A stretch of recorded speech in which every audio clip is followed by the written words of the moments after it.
and welcome to Pop Lines. This is Naila Shuja. I'm subbing in for Shahzad Raza. Sadly, he's away on business, but don't worry, we have an excellent show for you today. And today's conversation is quite interesting, but it's also a very pertinent topic that we will be discussing with three wonderful guests. One is joining us via Zoom, and two are present in the studio. Now, again, coming to the topic, it is a very pertinent issue. The monsoon season is upon us. This is the seventh spell of heavy rain, cloud bursts that is going on. We have a great deal of information and a great deal of policies, as well as trying to understand why this is happening, especially to Pakistan. What are the repercussions, and how can we move forward and make sure that events like this don't happen again?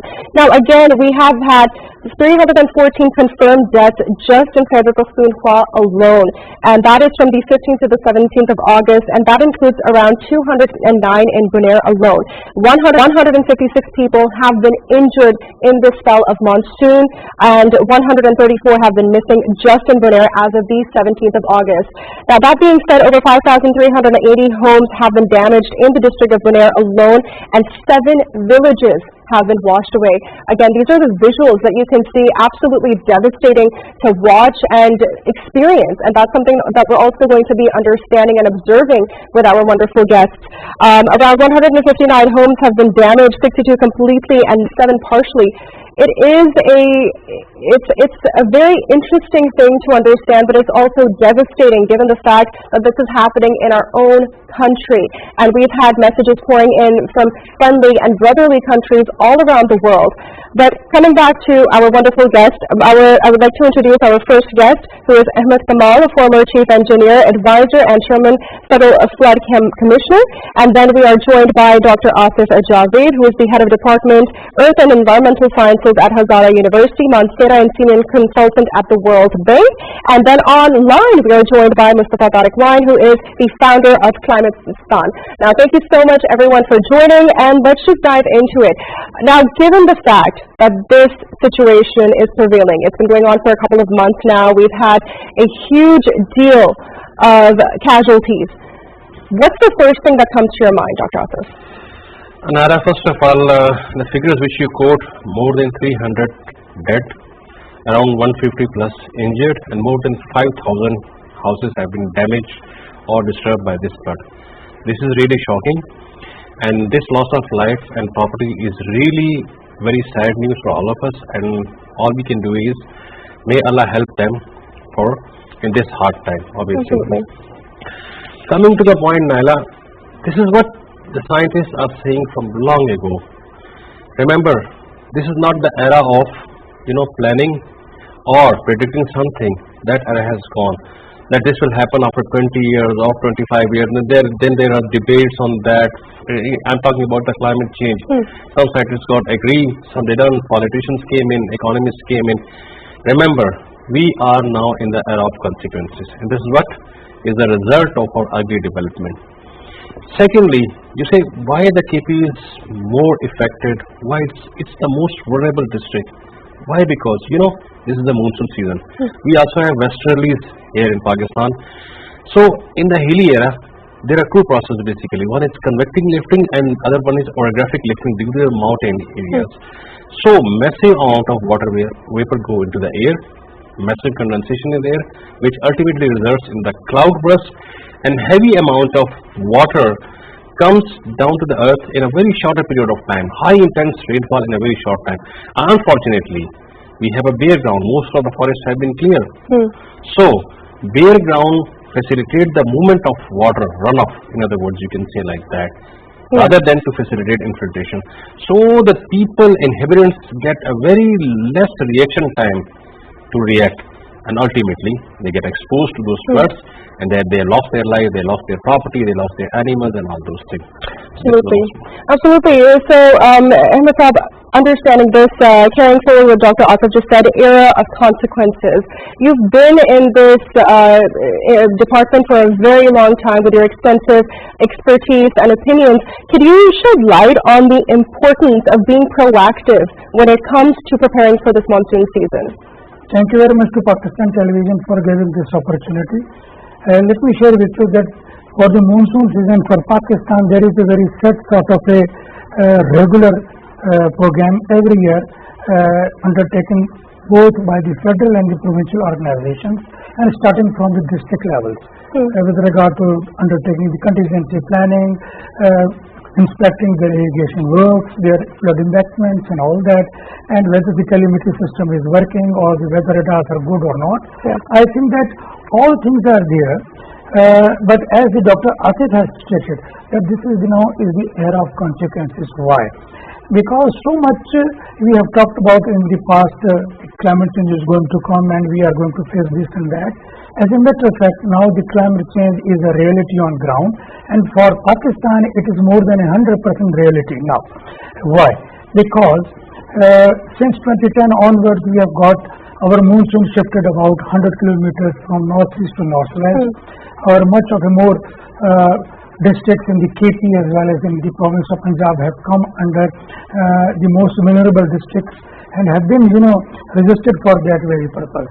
We have got plans and we have got so much of the things on ground, but probably we need some sort of a much more extensive river telemetry as well as urban telemetric system as well as urban preparedness measure on ground, which with the passage of time is become very eminent and very sort of a prominent that the urban centers are now being hit mostly by the monsoon rain, and it is a shift that we are facing nowadays. You may see from 2011-2012 we were hit by the monsoon rain, the left and the right bank of the Indus River in the province of Sindh.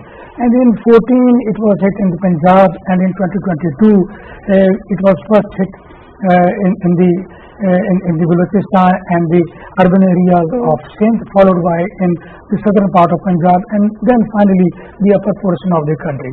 So this all has a much more very clear manifestation that we need to align and we need to probably shift our approach from reactive to proactive. Yeah, absolutely. Every time when such situation happens, we see what is the response on ground, why that response was not good, why that response was not timely.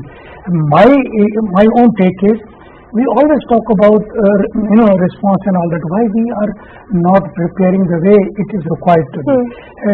Disaster management has got three phases: pre-disaster, during disaster, and after disaster. And pre-disaster has three further subdivisions: protection, mitigation, and preparedness. If we protect 100%, very good. If we are not able to prepare or protect some installations or people, we at least do something mitigating measures to mitigate the damage. And finally, we need to prepare ourselves for taking that on ground. And when this comes, I must say that the interdepartmental and the interprovincial coordination is the one which basically proves to be good or bad every time. And whatever good that you can bring in on ground, whatever good technology that you can bring into ground, if the people who are the custodians of that technology are not well versed with that technology, who do not have got that much of a skill to play with or to manage that technology in the event that response or that preparedness is required. So this is nothing to be so we need not to have that sort of a. So every time it would be, it will be, and it is, as a matter of fact, the human being, the man or the person sitting on the seat to better utilize and to better manage that particular situation on ground. Absolutely, Mr. Kamal. And now switching it over to Mustafa, again, you're the founder of Climatistan, and that actually speaks quite a bit of volume, understanding the fact that you're reaching out to the general public through social media. Can you tell us a little bit about this, and understanding that, let's talk a little bit about reactive and proactive policies and approaches that we are taking towards this devastating situation, which is the monsoon season. So let me thank you first, Naila, for having me to the show. Let me just begin by giving a historical analysis of this situation that we're in right now. So since the 1880s, the global temperatures have risen a little over 1 degree Celsius. Now, 1 degree wouldn't sound that alarming, wouldn't you agree? So, 1% drop in temperature in the 17th century led to a mini ice age in North America. A 5 degree Celsius drop 20,000 years ago led to the ice age in North America and Europe, the two continents. Now, 1% rise in temperature means 7% more water vapors in the air. That means heavier downpour of water. Now add that up with the glacial melt that Pakistan is called the third polar. Now add that up with the glacial melt and we have floods on our hands. What we need to do right now is, one, we need adaptation. We need to make our infrastructure climate resilient. And these are not just buzzwords that one ought to utter at any international conferences, but these are ground realities. We need adaptation and we need adaptation fast. On the second hand, we also need mitigation, because Pakistan, while it may not contribute more than 1% of the global carbon emissions, but we do also need to mitigate our own energy sources, our own fuel sources as well. Coming to the fact what's happening on ground and what ought to be done, I basically don't see any aid coming through, because what was pledged to Pakistan back in 2022 after the devastating floods, much is not materialized. I think we should all join hands together as a nation and help each other, because what has happened in the past 2 days has been devastating for the country. Over 300 dead, over 100 dead in just one district. So that's goes to one thinks about, and one goes in awe as to the kind of devastation climate change has in store for us. Absolutely. Now, viewers, it is important to mention that the areas in Khyber Pakhtunkhwa and Azad Jammu and Kashmir and Gilgit-Baltistan are at risk. Again, we have Swat, Chitral, Dir, Kohistan, Bajor, Mansehra, Shangla, Batagram, which have been affected by this monsoon spell, which is the 7th spell as of now. And then we have Neelam, Poonch, Bak, Kaddu, which are also at severe risk. Dr. Asif, given the fact that we are involved, we recently had a press conference just this morning regarding with the NDMA. Regarding that, what are some ways that we can actually be proactive? And what has happened, but how can we be proactive for the next monsoon spell? How can we make sure that it doesn't affect more villages and sweeps entire villages, engulfing entire villages, people? Mustafa has rightly pointed out, we have to adapt ourselves first of all. This is the only option we are left with. We need to make climate resilient infrastructure. We need to develop resilience in agriculture for climate change.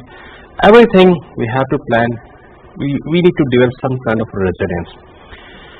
Talking about our preparedness, definitely this is a big question mark on our side. Often I say that for 10 months or 11 months, we as a nation, we are crying for water. We are water scarce country, and in just 1 month or 1.5 months, you can say like that, we have enough water that we can control, and that causes devastation in the form of floods, riverine flood, and all those things. So definitely it requires long-term planning from both the government side and cooperation from the public side. For instance, why the government allow the buildings on the floodplains? If you know, definitely flood will come, and keeping in view the intensity of flood in the era of climate change, definitely it will be intensified. Obviously, you know it. So why you allow buildings? Secondly, some responsibility also lies on the public. Absolutely. Well, warnings are issued from the organizations like NDMA or district administration. These warnings should have been taken very seriously by public and should avoid traveling or avoid construction on the bank of the river if they have their own resources. So this is the immediate solution. Rest, we are very good at rescue. Our armed forces are very good at rescue, but I'm sorry, we are weak at the long-term management. I mean, now this is the season of monsoon. There's a death and losses going on everywhere in KP. Now it's KP. After a week or so, it will be in Punjab, because all that water definitely will go to the Punjab and Sindh, low-lying area, or you can say like what I would use. It's a low-lying area or downstream areas. So where water velocity will be slow and water will spread out, and it will stay for a month in those areas. So, but when these monsoon has gone, we'll take this issue to the back burner. Nobody will talk about this. So we need to keep these things on priority basis because it's the, it's a problem of our livelihood. It's the need of the hour. It's a need of the hour, yeah. And for us, the poor is most affected, as you can see in the case what's happening right now. So Mr. Kamal, again, with your extensive experience, what is something that you can add to this? How can we become more proactive? Because that's the question at hand. We are going through a certain situation. Everyone is trying to figure out what to do. But with your extensive experience in, as the former chief engineer advisor, chairman federal food commissioner as well. So what are some advices or suggestions or policies that you can suggest to our wonderful viewers who might be watching, who might be sitting atop of these, powerful positions? I should say, first of all, that we need to have our adaptation policies to be converted into implementation forthwith. And for that very reason, I think that there is already in existence the National Climate Change Authority, and it has both mitigation and adaptation wings within it.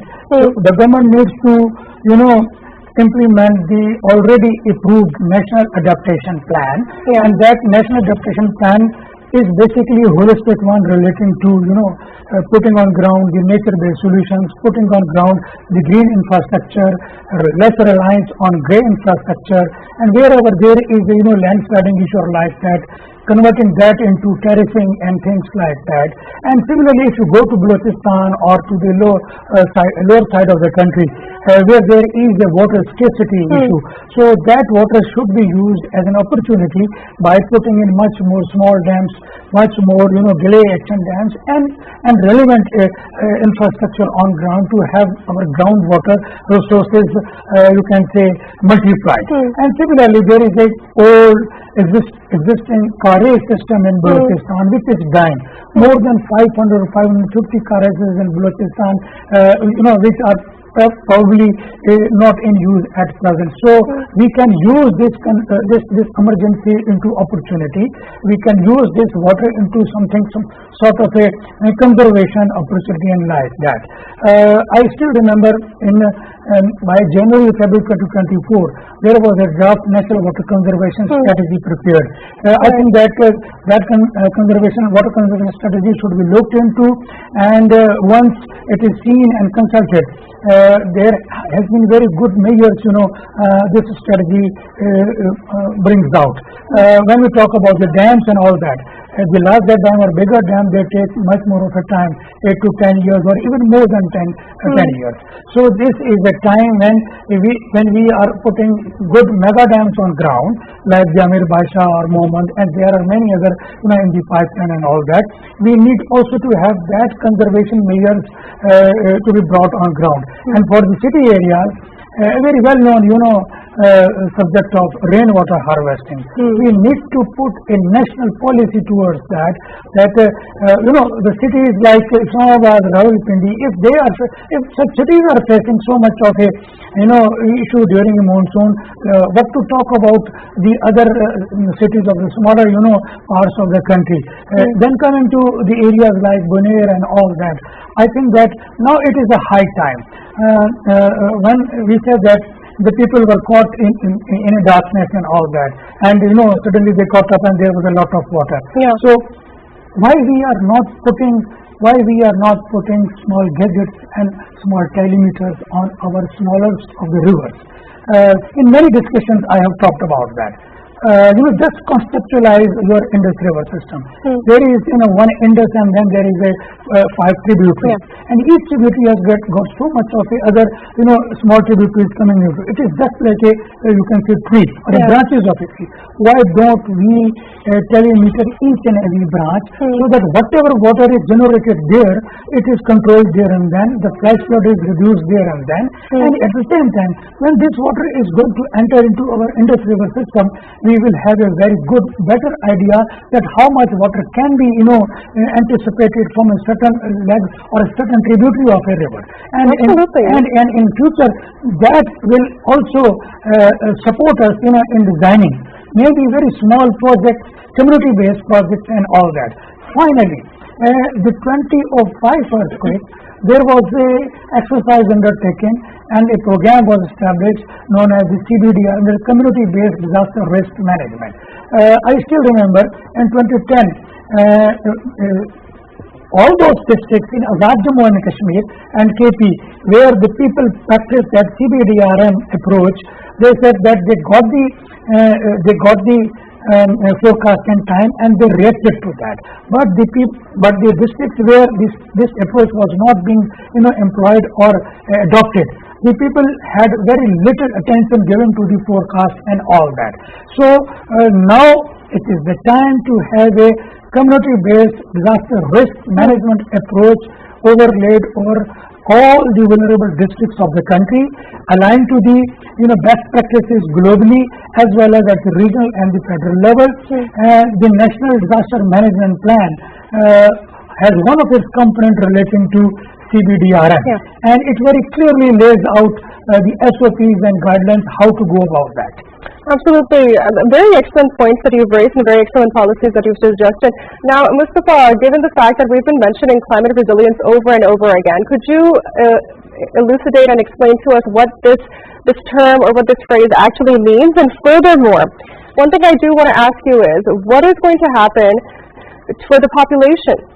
We're seeing a major shift, and we will be seeing a major shift from the rural areas to the urban areas in terms of population. There's going to be a great deal of load that cities and urban areas will have to take on.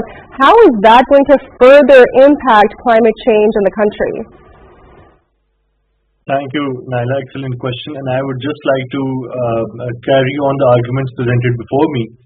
Climate resilience refers to systems being put in place that will protect the people from climate disasters. For example, I'll just quote an urban example, urban centers are at the heart of the climate fight. Most of the global climate emissions are produced from the urban centers. Now, in urban centers, we've had private housing societies labeled as Hillview Housing Society, Riverfront Housing Society. Now, everything is not for human consumption and human greed to profit upon. If they do, disasters like this will keep on happening. Because if you're going to block the waterways, if you're going to pour asphalt on the soil, if you're not going to leave any green spaces in your cities, if not urban floods, what more do you expect, right? So, and as part of the implementation framework, making cities and making communities climate resilient, climate action is based upon communities coming together and fighting it out. Now, Pakistan currently does not have strong local governments.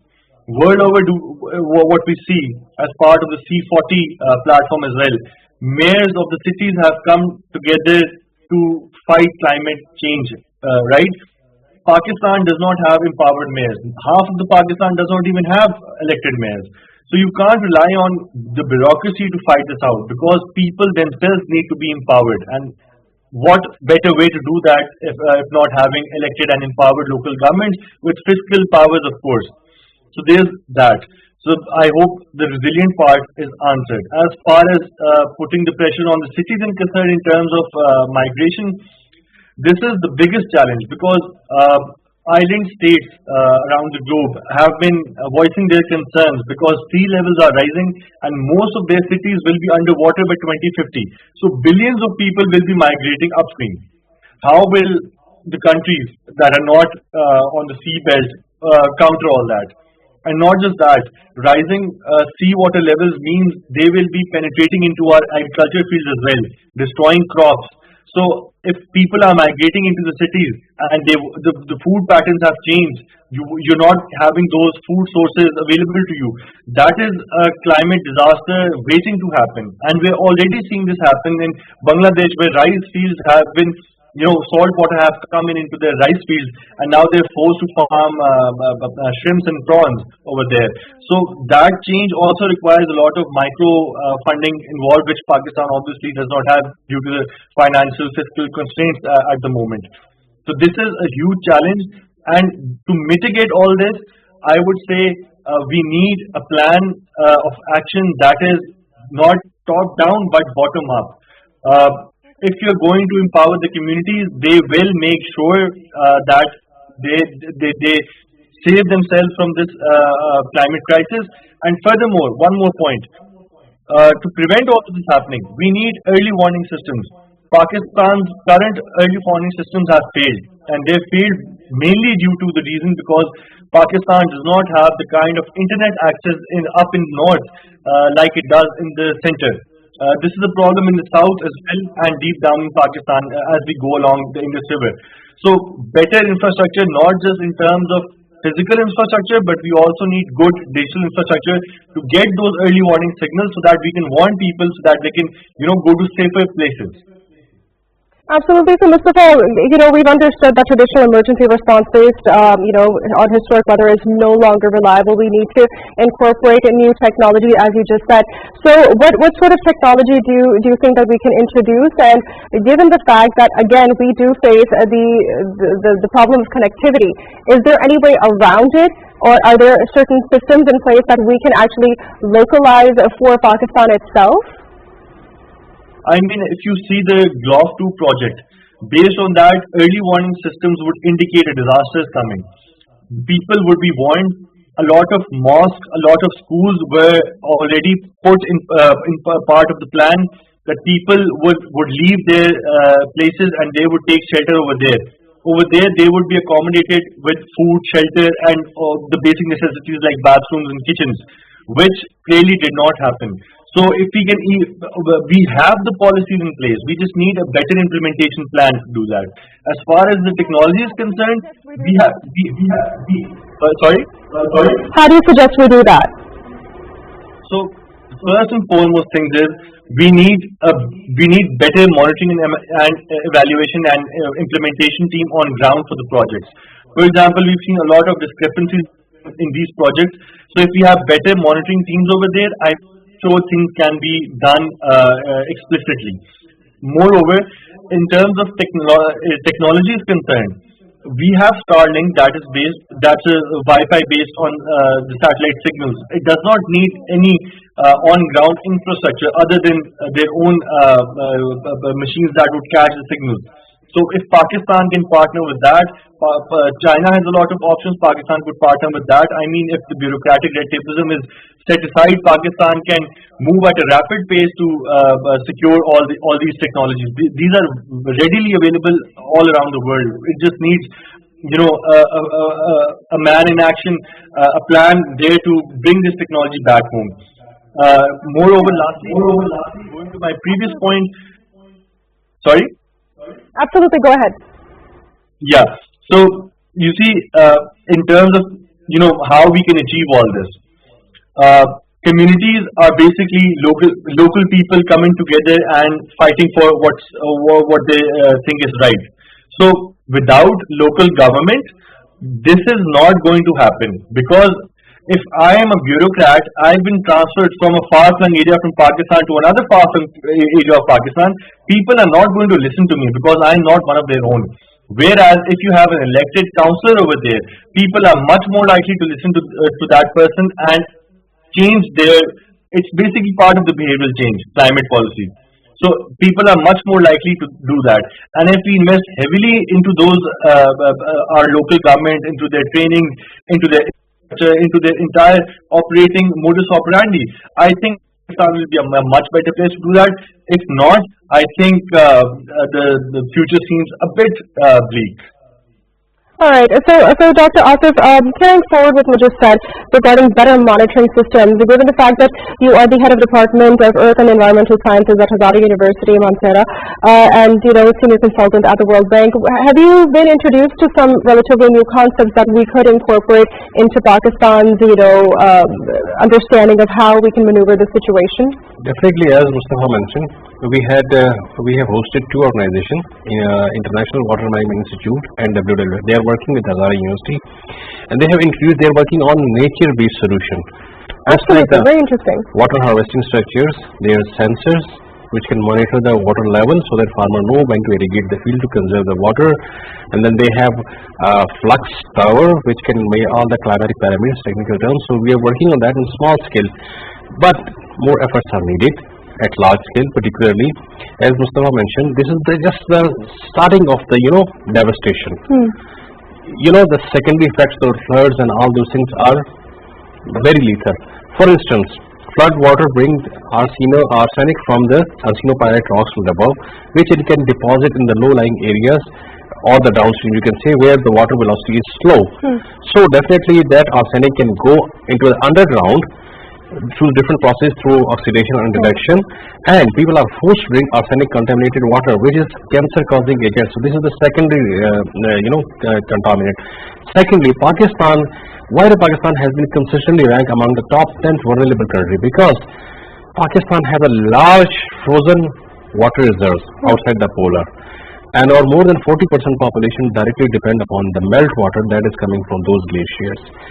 And secondly, we have large coastline in the Pakistan, and all the ice we have is a land-based ice. When the land-based ice falls into the sea level rise dramatically. We already have a problem of seawater intrusion in the areas of Sindh, where people could hardly find a pure, clean water for drinking underground. I'm talking about the groundwater, because seawater ultimately intrudes into the groundwater because of the less water availability or less recharge from the surface water near to the Indus Delta. So high density water definitely will intrude into that. So these problems will grow with the passage of time, and so a time will come when you could drinking is something else, but you could hardly irrigate a crops with that water. So we had a number of environmental refugees whose land have been eroded by the flash flood, and whose land have become barren due to a prolonged drought or something like that. So these crises still are coming, and we have to prepare ourselves, we have to adapt ourselves. And again, whatever policies you make, these are a kind of a problem, you will find a solution from the science. Yeah. Definitely. So you have to do some active science. We need to involve some researchers, some scientists to look into that.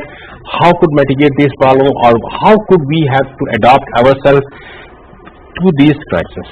So, Mr. Kamal, again, your expertise is vast and your experience is even vaster, if that's even a word. But that being said, there's so many problems that are, related to the element of water. And given the fact that there is so much flooding that is happening right now, and like you mentioned, it's not just, agricultural land, but it's also animals that are being affected. And this is people's livelihood that's being impacted. But then there's also another element, as you mentioned, health. Right? Health it's a very crucial element. There's a huge deal of population that is being affected by the waterborne diseases, by various calamities that are present in the water, which basically are harmful not just for yourself, but also the land that you're trying to harvest, but also your animals.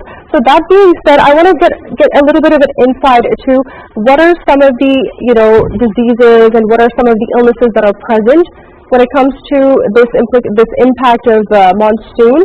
And furthermore, I would like to ask about the solutions that we can provide, because again, we have a great deal of population that is, I'm sorry to say, but they're homeless now. Their homes have been completely lost, their lives have been, uprooted. They are going to be moving from one area to another, and they're just going to be, in a way, internally displaced. So how can we tackle that? Thank